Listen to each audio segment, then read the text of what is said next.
Honor is all that's important. Anything else will bring shame upon not only oneself but also upon one's family and clan. That's why retreating is so unforgivable, since it's seen as one giving into cowardice and not befitting that of a great and honorable warrior. So one has to do whatever one can to save face, even if it involves doing something that is seen as being socially unacceptable.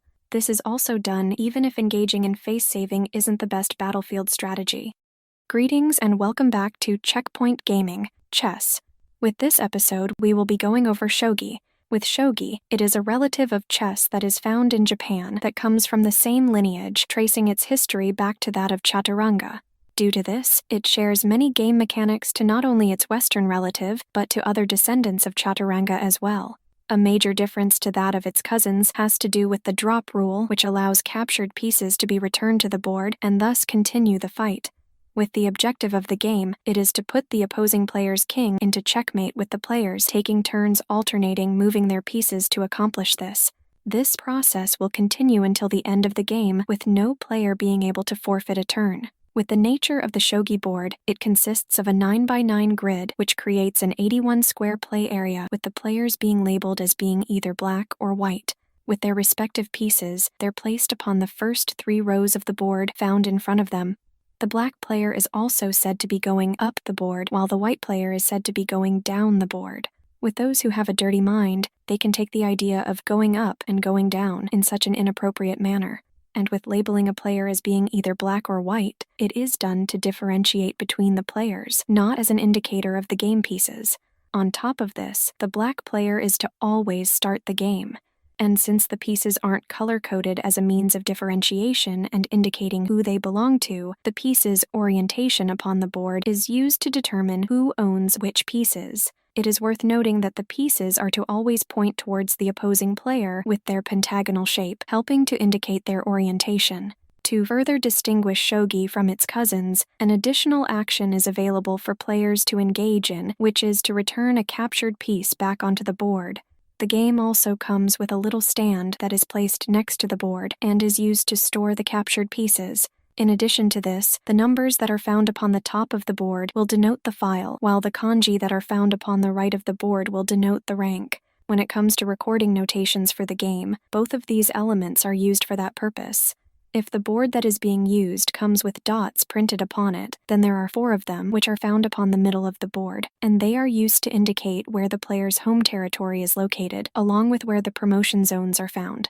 With the pieces that each player gets, they consist of 20 in number and are divided into 8 different types. With these pieces, they consist of 9 pawns, 2 lances, 2 knights, 2 silver generals, 2 gold generals, 1 bishop, 1 rook, and 1 king, with the kings varying based upon the player. When placing the pieces upon the board, it consists of the following setup. The initial piece placement is to also be arranged in a radial symmetric pattern. On the player's first row, the 2 lances are placed in each corner of the board, followed by the knights with the silver generals found next. From there, the gold generals are next in line, which makes sense given the fact that gold is seen as being more valuable than that of silver, which is underscored by the medals awarded in the modern Olympic Games, where the gold medal is awarded to whoever takes first place, and the silver medal is awarded to whoever takes second place. And finally, in the center square is the king, because of course he would. Where else would the king be placed? On the player's second row, the bishop is to be placed upon the second file found to the player's left, while the rook is to be placed upon the second file found to the player's right. So the bishop is found in front of the left knight, while the rook is found in front of the right knight. Finally, on the player's third row, all of their pawns are to be placed with each pawn occupying a single square. When it comes to that of the lances, knights, and silver generals, all of them are able to be promoted to that of gold generals, thus granting them the movement capability of the gold general. Let's just hope they avoid taking a golden shower. And when one of these pieces gets promoted, they're simply turned over with the red calligraphy being face up. When it comes to that of movement within Shogi, there are 3 types available, and they consist of step, jump, and range. With step, it is when a piece moves to an adjacent square. With jump, it is when a piece moves to a square, regardless if there is an obstructing piece or not. With that said, only an unpromoted knight is capable of doing this. And with range, it is when a piece is capable of moving any number of squares in a particular direction. When a piece gets promoted, it will affect the available movement of the promoted piece. After being promoted, most pieces will possess the movement capability of a gold general. But when it comes to that of the bishop and rook, they'll gain an additional step in each direction that it couldn't otherwise move into before. In addition to this, the touch it, move it rule isn't found in this game, thus allowing a player to touch a piece and not be required to move it. With the pawn, its Japanese name is that of Fujio. Before it gets promoted, it is capable of moving one space forward, and it is able to capture a piece as part of its normal forward movement. With that said, it can never move diagonally, nor can they ever move 2 squares forward as its initial move. It is also unable to retreat. When it gets promoted, its Japanese name changes to that of Token, and it gets to move just like that of a gold general. With the lance, its Japanese name is that of Kyosha before it gets promoted, and it is capable of moving any number of free spaces forward. And it is only capable of moving forward, thus preventing it from moving backwards or sideways. When it gets promoted, its Japanese name changes to that of Narikyo, and it gets to move just like that of a gold general. With the knight, its Japanese name is that of Keima before it gets promoted, and it is capable of moving 2 squares forward and 1 square either left or right. So like its Western cousin, it is able to engage in an L-shaped maneuver. In addition to this, like its Western cousin, it is the only piece that is capable of jumping over other pieces that just so happen to find themselves in the path of this given piece. But with that said, it is only able to move forward. So far, it seems like Shogi is really interested in advancing upon the metaphorical battlefield. When the knight gets promoted, its Japanese name changes to that of Narike, and it gets to move just like that of a gold general. With the silver general, its Japanese name is that of Ginsho before it gets promoted, and it is capable of moving 1 square either forward or diagonally, as well as 1 square diagonally backwards. When it gets promoted, its Japanese name changes to that of Narigan, and it gets to move just like that of a gold general. With the gold general, its Japanese name is that of Kinsho, and it is capable of moving 1 square in any direction except diagonally backwards. It is also unable to be promoted. When it comes to games like this, the acronym KISS, or Keep It Simple, Stupid, is in effect.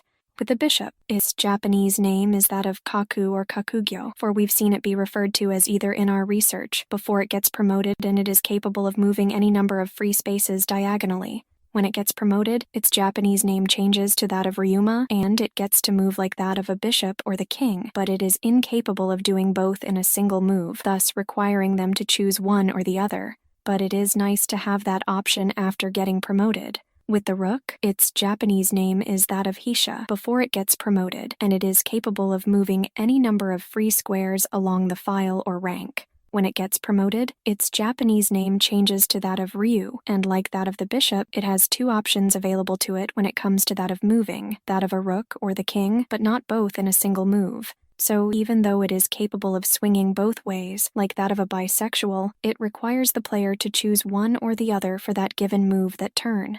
And with the king, its Japanese name is that of Osho or Gyoku, although our research indicated that it can be Osho or Gyokusho based upon the source, and it is capable of moving a single square in any direction. We suspect that the reason why the same piece has 2 names has to do with the fact that one king, the Osho, which means royal general, is the reigning king, while the Gyokusho, which means jeweled general, is the challenging king. If you have information pertaining to this, we would like to hear it. In addition to this, it will have to be moved in such a way where it is not placed into danger of being captured, or remains within danger of being captured. But if the player is unable to remove their given king from danger, then the game comes to an end with said player losing.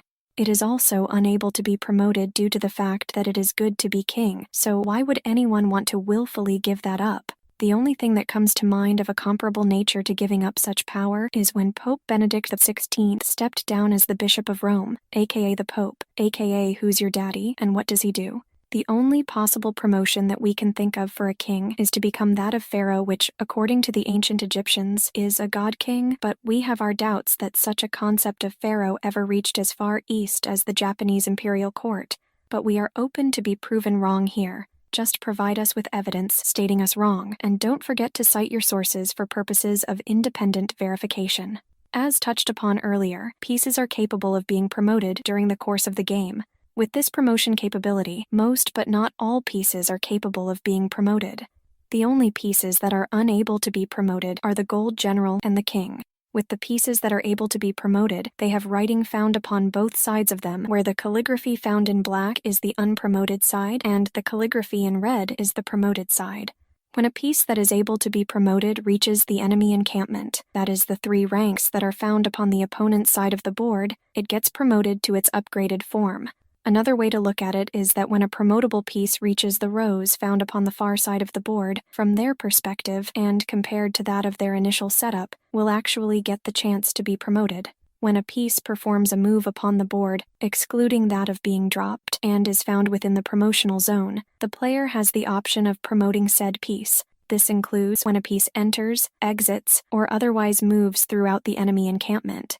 With the promotion action, it is optional, which occurs at the end of the player's turn, where they turn said piece over to its promoted side. In addition to this, the promoted piece can only be promoted on the turn that saw it move, as well as remain pointing at the opposing player.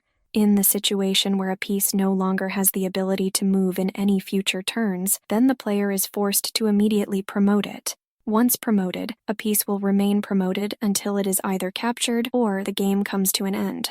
So with that said, a player is unable to voluntarily demote a piece once it has been promoted. When it comes to that of capturing, a player does this by moving one of their pieces into a square that is occupied by a piece that is owned by the opposing player, with capturing being done through that of displacement. From there, the captured piece is removed from the board and placed off to one side, either off to the capturing player's right or onto a specialized platform. When a piece has been captured, it is said to be in hand, is retained by the capturing player, and will have to be kept in full view of both players in their unpromoted state. And when a piece engages in capturing, they do it as part of their normal move. When a piece has been captured, it isn't discarded like what happens to the pieces in Shogi's numerous cousins. And with pieces that are found in hand, the player has the option of dropping one of these captured pieces onto the board instead of moving one of their other pieces. This is known as to drop and will have to be done on any vacant square that is found upon the board and is to be dropped in its unpromoted form. From there, they get to move it as if it was their own piece due to the fact that ownership of the pieces is based upon the piece orientation instead of color. Once doing this, said piece is added to their force, essentially press-ganging the enemy piece to fight against its initial owner. And after capturing an enemy piece, the capturing player will have to wait until next turn to press-gang the enemy piece into service. When dropping a piece, there are a few rules in place that one will have to observe, otherwise they wouldn't be much of a rule set. First, a player is not allowed to drop a captured pawn into a file that already contains one of their unpromoted pawns. But if a file has a pawn that has been promoted, then dropping a pawn into said file is fine. Second, a piece cannot be dropped into a square where it has no possible moves available for it to make, so the player is required to drop the piece into a square where it can perform a legal move. With that said, a pawn or lance will be unable to be placed into the 9th rank, while a knight will be unable to be placed into the 8th or 9th rank. So a piece can't be dropped with the hopes of engaging in an immediate promotion. That would make the game unbalanced and thus unfair. With promotions, they will have to be earned, not just handed out like what one sees with a system filled with cronyism.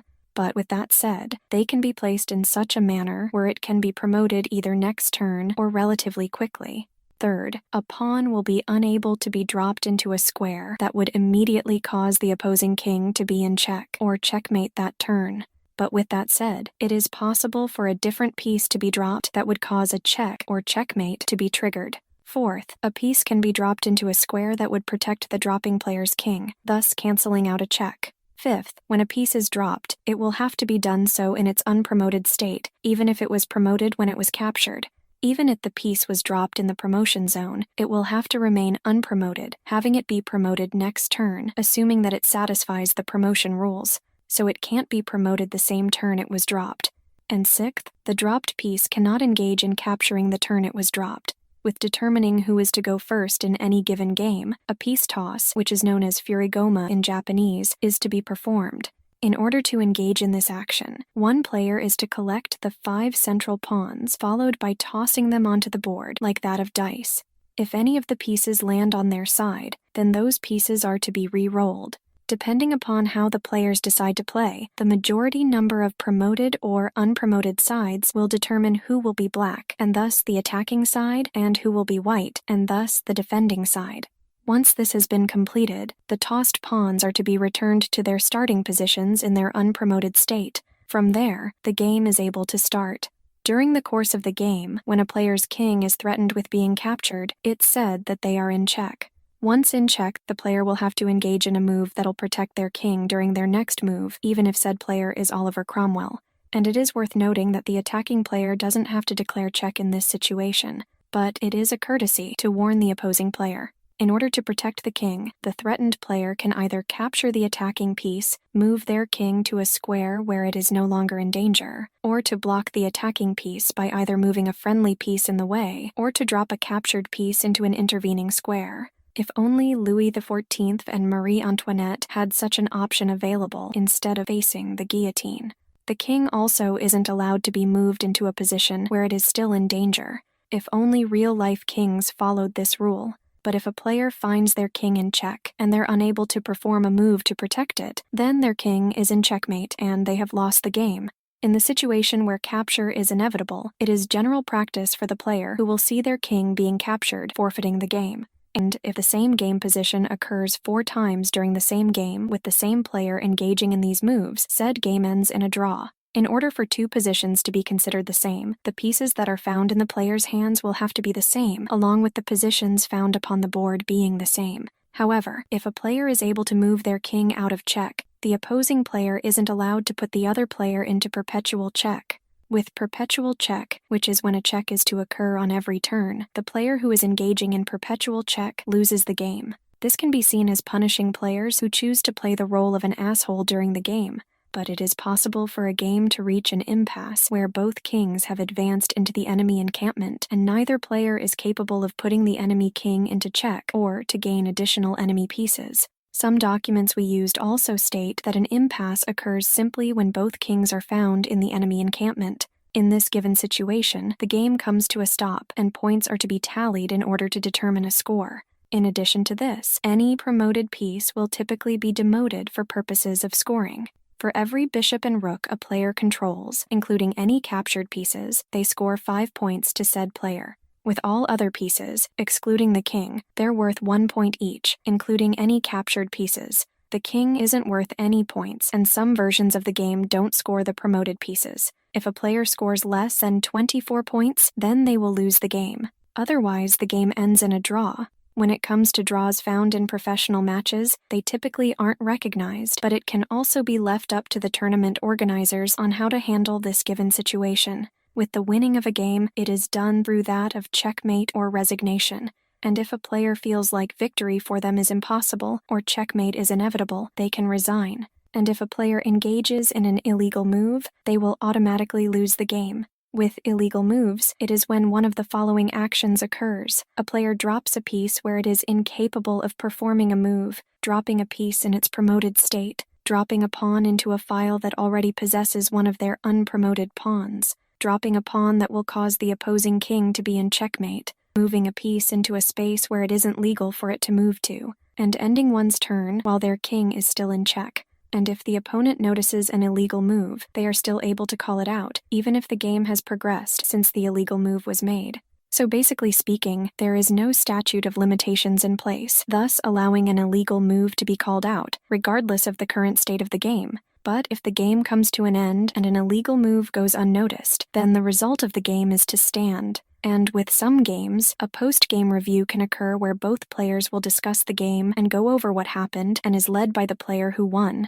But in our research, it appears that this post-game review isn't always performed. Shogi also allows for handicaps to be implemented in a game. When handicaps are used, it's to allow a weaker player to have an advantage over that of a stronger player by making the forces unequal in strength so that the players are seen as equal when it comes to their given abilities. This is done by removing pieces connected with the stronger player, along with the weaker player, typically playing as black. On top of this, the tossing of the pawns to determine who goes first is skipped. With how strong or weak a handicap is, it is based upon how many pieces are removed from the stronger player. And when it comes to that of these removed pieces, they are not considered to be captured, thus preventing them from being brought back into the game. With the use of a handicap system, there is no universal system that has been implemented to perform this. With that said, there are numerous handicap systems that are available for people to use, so if you are aware of a handicap system, we'd like to hear it. And if we get enough suggestions, we can do a dedicated episode covering them. So with that said, that is what you need to know about Shogi. With that taken care of, we can start talking the variants of Shogi. If you liked this episode, feel free to give it a like, and if you want to stay up to date on any future episodes we upload, go ahead and subscribe. You can also support us on Patreon for as little as $1 a month at patreon.com/checkpointgaming. See you in the next episode, and happy gaming.